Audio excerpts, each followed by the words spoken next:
People are different.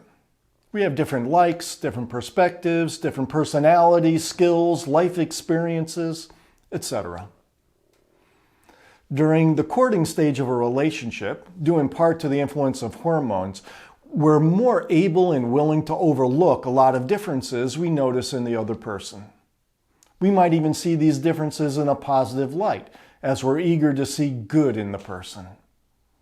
We also do our best to make a good impression, putting our best foot forward, and doing our best to conceal our self-perceived weaknesses or flaws.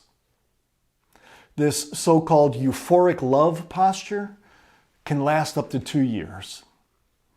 But it will go away, and reality will set in. Then the differences between couples becomes more real. What was once overlooked and left without response now evokes a response.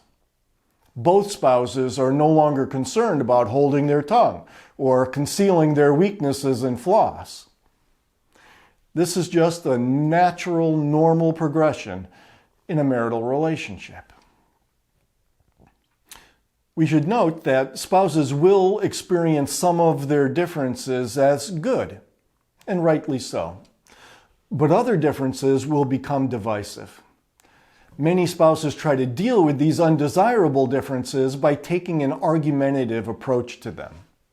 They'll make a case that their spouse's position on the matter is wrong and theirs is right.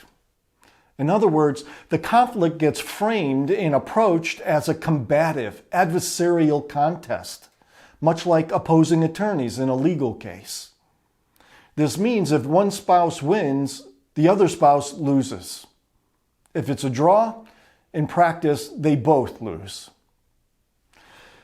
This approach to individual differences, while good for a judicial system, is bad for personal relationships. Even if you win, you lose. An argumentative approach to conflicts undermines relationships.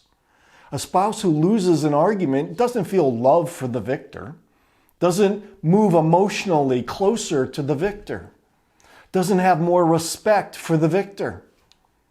Let's face it, the victor hasn't really won, and no one likes to live with a loser. If the goal is a happy, loving relationship, then arguing is clearly the wrong approach for dealing with the conflicts that are brought about by individual differences.